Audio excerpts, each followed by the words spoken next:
Captain Quistak of the Galactic Alliance observation vessel Prudent Curiosity stared at the blue-green planet on the view screen and suppressed a shudder. His tentacles curled involuntarily, a physiological response to extreme stress that embarrassed him in front of his crew. "Remind me again why we're approaching this nightmare ball of death," he asked, not bothering to hide the tremor in his voice. Dr. Valoria, the ship's chief xenobiologist, glided forward on her hover pad. Unlike the captain's gelatinous purple form, she resembled an elegant collection of crystalline rods arranged in roughly humanoid shape. "Earth is classified as an extreme death world, Captain, but that's precisely what makes it fascinating," she chimed, her voice like tinkling glass. "The dominant species, humans, us, not only survive but thrive in conditions that would kill any reasonable life form." Lieutenant Grix, the bridge communications officer, fluttered his sensory membranes. "I've been monitoring their broadcasts. Did you know they voluntarily climb frozen mountains? For fun?" "Well, that's nothing," chirped Ensign Torp from her navigation console. "They swim in the same waters as their ocean predators. They call it surfing and consider it recreational." The captain's color deepened to anxious mauve. "And the Alliance wants first contact with these creatures. The High Council believes humans may have valuable adaptations," Dr. Valoria explained. "They survive despite catastrophic weather events, tectonic instabilities, aggressive predators, microscopic pathogens, and most incredibly, their own self-destructive tendencies." "What's remarkable," she continued, activating a holographic display of human history, "is their psychological resilience. They experience planet-wide catastrophes and simply rebuild. They face personal tragedies and continue functioning." Captain Quistak sighed, a bubbling sound that rippled through his gelatinous form. "Very well. Assemble the specialist team for human behavior research. If we're going to meet these Deathworlders, I want to understand what we're dealing with." "Already done, sir," Dr. Valoria replied. "We have linguists who've mastered their primary languages, cultural anthropologists who've studied their social structures, and psych specialists to help us navigate their potentially volatile emotional responses." "And emergency evacuation protocols?" the captain asked hopefully. "Fully prepared, though I suspect we won't need them," she replied with crystalline confidence. "Remember, despite everything, humans have never destroyed themselves completely. That suggests remarkable restraint for Deathworld inhabitants." Captain Quistak wasn't comforted. "Initiate first contact procedures. And may the great cosmic equilibrium preserve us all." The diplomatic meeting was held in a specially constructed neutral space station orbiting Earth. The Alliance delegation arrived 3 standard hours early to perform anxiety reduction rituals and prepare their environmental suits. Humans, they were told, exuded moisture constantly and existed in atmospheric conditions that many species found corrosive. When the human representatives finally entered walking confidently with no protective gear whatsoever, Captain Quistak noted with alarm that they were much larger than what simulations had suggested.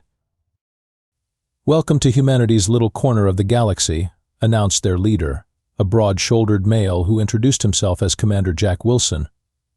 "We're incredibly excited to meet you all." Dr. Valoria's crystalline structure vibrated with scientific curiosity. "Commander Wilson, we've studied your species extensively. Your ability to endure your planetary conditions is nothing short of miraculous." Wilson laughed a loud, abrupt sound that caused several Alliance members to activate their emergency shield bubbles. "Earth? Yeah, she can be a bit temperamental," he said with a casual wave. "Just last week, half my hometown was evacuated for a wildfire. Third one this season. Nature's way of keeping us on our toes." Lieutenant Grix's translator squawked with confusion. "You speak of catastrophic fire events with amusement?" "Well, no one was hurt," Wilson shrugged. "And my brother's a firefighter, says the overtime pay is saving for his Caribbean vacation." Dr. Valoria hastily noted this response in her behavioral database under concerning human responses to imminent peril. The human delegation included a shorter female who introduced herself as Dr. Maya Rodriguez, Earth's leading xenoanthropologist. "We understand your species evolved on worlds with much more stable conditions," she said kindly. "Earth must seem frightening to you." "Frightening?" squeaked Ensign Twerp. "Your planet actively tries to kill you with meteorological weapons, and you call that frightening?" "She means terrifying," corrected Captain Quiztac. "Utterly horrifying. Beyond comprehension." Dr. Rodriguez nodded sympathetically. "Last year I survived a Category 5 hurricane. My apartment building collapsed, but I got my cat and laptop out in time, so—" She gave a thumbs-up gesture that the Alliance members had been briefed meant acceptable outcome, rather than prepare for death as it did in 7 other star systems. Commander Wilson leaned forward conspiratorially. "You folks think Earth is scary? Wait until you hear about what humans do for entertainment. Ever heard of skydiving?" The resulting explanation of recreational free fall caused Ambassador Plunk to briefly lose consciousness. When the human delegation casually mentioned their planet's history of plagues, wars, and something called reality television, Dr. Valoria's datapad began smoking from overuse. "And you laugh about these dangers?" she asked, genuinely perplexed. "Sometimes laughter is the best response to things you can't control," Commander Wilson explained. "It's either laugh or cry, right? And laughing's more fun." Captain Quiztac turned to his cultural specialist and whispered, "Are they psychologically damaged? Or possibly immortal?" The specialist's response wasn't reassuring neither. "They're just human." 1 week into the diplomatic exchange, Commander Wilson suggested what he called a cultural movie night to help the aliens understand humanity better. The Alliance delegates, eager to comprehend these bizarre Deathworlders, readily agreed. "We've selected films that showcase the human experience," Wilson explained as they gathered in the station's conference room, but repurposed with comfortable seating and a large screen. "Tonight's theme is human imagination and emotional responses." Dr. Valoria positioned herself optimistically near the front. "Fascinating. We'll observe how humans process complex emotional narratives." Captain Quiztac, ever cautious, chose a seat near the exit. As the lights dimmed, Commander Wilson grinned. "We're starting with a classic, The Exorcist. It's practically a historical document of Earth culture." 3 minutes into the screening, Ensign Twerp was hiding under her seat. By the famous head-spinning scene, Lieutenant Grixex had activated his emergency hibernation protocol. Ambassador Plunk was silently weeping. Most disturbing to the aliens wasn't the horrific imagery on screen, but the humans' reactions to it. Dr. Rodriguez kept exclaiming, "This part is awesome." While Wilson offered commentary like, "The effects still hold up pretty well for such an old movie." When a human engineer named Patel shouted behind you, "Idiot!" At the screen, Dr. Valoria nearly shattered from stress. "Are you not frightened?" she finally asked during a momentary lull in the horror. Wilson looked surprised. "Oh sure, that's the point. It's supposed to scare you." Captain Quiztac emerged from behind his protective bubble. "You intentionally expose yourselves to simulated terror? For entertainment?" "Absolutely," Dr. Rodriguez nodded enthusiastically. "The chemical rush is amazing. Your brain produces all these fight-or-flight hormones, but in a safe environment." "Safe?" Quiztac bubbled incredulously. "You call this psychological torture safe?" Wilson laughed. "Wait until you see what we brought for the second feature, The Thing. It's about an alien parasite that could be inside any of us." He wiggled his fingers mysteriously. By the time they reached the third film, something humans called a slasher, Dr. Valoria had compiled an entire new category in her human behavior database labeled recreational fear activities, highly concerning. During a break between films, Captain Quiztac confronted Commander Wilson. "These terrifying scenarios you enjoy, humans being possessed, infected, dismembered, they're all things that could actually happen on your death world." Wilson considered this. Well, not the possession, probably. But sure, deadly infections, violent attacks, those are real risks. Maybe that's why we make entertainment about them, facing fears and all that. The captain's gelatinous form quivered. Your species finds comfort in simulating your worst nightmares? Comfort might be overstating it, Wilson grinned, unwrapping a snack the humans called red vines. But there's something cathartic about it. Plus, scary movies are great for dates. Dates? You mean reproductive pair bonding? Gasped Dr. Valoria, who had been eavesdropping. You use terror as an aphrodisiac? The implications were too much for Captain Quistak. This requires further study, he decided.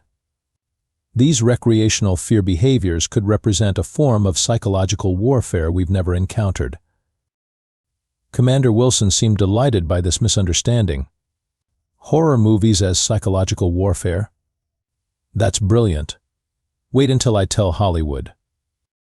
After extensive debate, the Alliance scientific team determined that they needed to observe humans in their natural recreational environments to truly understand the Deathworlder psychology. Commander Wilson enthusiastically suggested a nearby facility called Thrill Seeker's Paradise, amusement park and adventure land. Captain Quistak was already regretting his authorization as their transport approached the facility.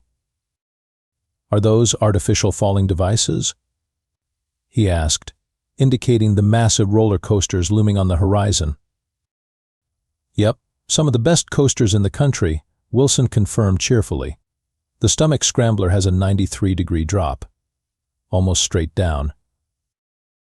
Dr. Rodriguez added helpfully, don't worry, there's only been 2 minor incidents in the past decade. Statistically safer than crossing the street. You have dangerous streets too? Lieutenant Grix whispered, horrified. Against all self-preservation instincts, the Alliance team followed their human guides into the park. The scientific mission quickly devolved into chaos when Ensign Torp was cajoled into riding something called the Decimator. It's completely safe, Wilson assured her, helping secure the restraint system over her quivering form. Just keep your eyes open for the full experience. Dr. Valoria recorded the ensuing events with scientific detachment, Ensign Torp's progression from terror to shock to a state of transcendent horror, as the machine subjected her to forces that would be considered military-grade torture on most civilized worlds. Most disturbing was the human child in the seat behind them who kept shouting faster, faster. Lieutenant Fizzpop, eager to demonstrate Alliance courage, volunteered for the next experiment, a haunted house attraction. The humans explained it contained simulated dangers, mechanical monsters, and costume performers whose job was to incomprehensibly frighten guests who had paid for this service. Remember, nothing can actually hurt you, Dr. Rodriguez explained. Lieutenant Fizzpop nodded bravely. I understand. This is merely psychological stimulation. His confidence lasted approximately 12 seconds into the attraction, when a human in elaborate makeup jumped from behind a false wall. Fizzpop's instinctive defense mechanism activated, releasing a cloud of foul-smelling smoke and temporary paralytic spores. The haunted house was evacuated, and the performer received hazard pay plus 2 weeks vacation. I don't understand, Fizzpop kept repeating as the humans administered the antidote to the accidentally incapacitated park workers. Why would you pay currency to be ambushed? Unfortunately, a young human had recorded the incident on their communication device. By evening, you said. Lieutenant Fizzpop's panicked response, complete with smoke emission and the high-pitched trilling, had been viewed by 17 million humans worldwide under the title Alien Gets Absolutely Wrecked at Haunted House. Dr. Valoria's analysis was grim. The humans not only create these fear scenarios voluntarily, but they appear to derive genuine pleasure from both experiencing terror and witnessing it in others, including us. Captain Quistak called an emergency meeting of the Alliance delegation that evening. We must revise our understanding of human psychology, he announced gravely. They are either completely fearless or clinically insane, possibly both. The diplomatic summit was entering its final phase when proximity alarms blared throughout the station. Captain Quistak's security team reported 5 unidentified vessels approaching with weapons systems active. "Pirates," growled Commander Wilson when shown the sensor readings. "Looks like the Orion Syndicate. They must have heard about our little interspecies party." The Alliance delegation immediately activated emergency protocols. Ensign Twerp began the ritual of last communications to loved ones. Lieutenant Grix entered protective hibernation. Ambassador Plum quietly dissolved into a puddle of anxiety. But the humans were smiling. "Been a while since I've dealt with pirates," Wilson said, cracking his knuckles in a way that made Captain Quistak's protective membranifcases constrict. "This should be interesting." Dr. Rodriguez was checking something on her communication device. "Tactical odds don't look great. They've got us outgunned 3-1. "Lousy odds," agreed Wilson, then inexplicably grinned wider. "I love lousy odds." When the pirates established communication and appeared on screen, a motley crew of tough-looking beings from various species, Captain Quistak prepared to negotiate surrender terms to ensure survival. Before he could speak, Commander Wilson stepped forward. Well, if it isn't Captain Drex and his discount department store henchman." "How's that eye healing up, Drex? Last time I saw you it was swelling shut pretty bad." The pirate captain, a scarred reptilian with cybernetic enhancements, hissed angrily. "Wilson, I should have known you'd be involved in this freak show and over your alien friends and their technology, and perhaps I'll consider letting you live." Wilson laughed, that same unnerving sound that still triggered emergency responses among the Alliance crew. "You know, Drex, I was just telling these fine folks about human entertainment. Ever seen Die Hard? No? How about I give you a live demonstration?" This non sequitur confused both the pirates and the Alliance delegation. But Dr. Valoria noticed something odd. The humans were positioning themselves strategically around the command center, exchanging hand signals and meaningful glances. The pirate captain continued his threats, clearly expecting terror and compliance. Instead, Wilson and his team responded with increasingly bizarre comments and jokes about the situation. "You've got 5 minutes to surrender," snarled Captain Drex. 5 minutes? Wilson checked his timepiece. "Perfect. That gives me 3 minutes to finish my coffee and 2 minutes to kick your scaly behind back to whatever rock you crawled out from under." The pirate's expression shifted from confidence to confusion. This was not how hostage negotiations typically proceeded. Dr. Rodriguez casually mentioned, "Remember that time on Europa when we were surrounded by those mercenaries? And you said we had no chance? Good times." "Ah, memories," Wilson nodded nostalgically. "Didn't we end up using their own explosives against them?" As this strange, cheerful reminiscence about near-death experiences continued, Dr. Valoria realized with shock what was happening. The humans were psychologically destabilizing their opponents while simultaneously formulating a defense plan, all while appearing to engage in casual conversation. The pirates, expecting frightened compliance, were thrown increasingly off balance by the humans' apparent nonchalance in the face of mortal danger. "Enough." Captain Drex finally shouted, "Prepare to be boarded." "About that," Wilson replied with a dangerous smile. "While we've been chatting, my engineer rerouted our station's waste processing system. One more step. And I flood your docking tubes with something so foul even your recyclers can't handle it. And Dr. Rodriguez here? She's had her finger on the station's emergency decompression failsafe. You might get in, but it'll be messy." It was a bluff, a completely insane, reckless bluff. Captain Quistak knew this because both measures would endanger everyone on the station. But something in Wilson's eyes, that strange human confidence in the face of certain doom, made the pirate captain hesitate. Captain Drex blinked first. 3 tense minutes later, Alliance security vessels arrived, responding to a silent beacon the humans had activated during their bizarre psychological standoff. The pirates retreated, outmatched and outmaneuvered. In the aftermath, Captain Quistak found Commander Wilson in the observation lounge, calmly sipping a beverage called whiskey and gazing at the stars. "You knew help was coming," the captain said. "It wasn't a question." Wilson nodded. "Had to stall for time. Nothing does that better than confusing your enemy." "But the risk," Quistak burbled nervously, "if they had called your bluff." "Then we'd have moved to plan B, C, or D," Wilson shrugged. "Humans are good at improvising. Living on a death world teaches you that." Dr. Valoria joined them, her crystalline form reflecting starlight. "I've completed my analysis," she announced. "Humans aren't fearless after all. They've simply evolved a unique psychological adaptation. They transform fear into strength through something they call humor and adrenaline conversion." "You make it sound so scientific," Wilson chuckled. "Sometimes we're just too stubborn to give up. And if you can laugh while staring down disaster, it keeps you sharp." Captain Quistak considered this. "So your horror entertainments, your danger-seeking behaviors." "Practice," Wilson confirmed. "Constant practice for the real emergencies. When everything's trying to kill you, you'd better get comfortable with being uncomfortable." Later that evening, Captain Quistak submitted his final report to the Galactic Alliance High Council.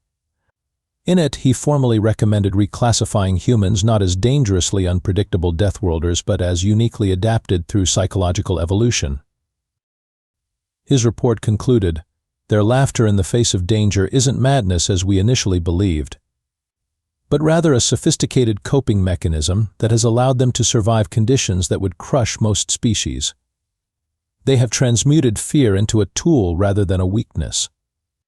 The Alliance has much to learn from humanity, though I strongly advise against attempting to emulate their recreational activities without extensive medical supervision." Meanwhile, Dr. Valoria established the first ever human laughter studies department. Her initial research question, can non-Deathworld species be trained to utilize humor as a survival mechanism? As the Alliance vessel prepared to depart Earth orbit, Commander Wilson presented Captain Quistak with a parting gift, a data crystal containing what he called classic human comedy films. "Start with the ones labeled disaster comedies," Wilson suggested with a wink. "You might find them educational." Captain Quistak accepted the gift with surprising equanimity. After all, he reasoned, if understanding human humor was the key to their remarkable resilience, perhaps it was worth the discomfort of trying to comprehend it. As for the Galactic Alliance's official first contact protocols, they were immediately revised to include a new warning, caution, human humor may be hazardous to your composure. Approach with an open mind and emergency sedatives.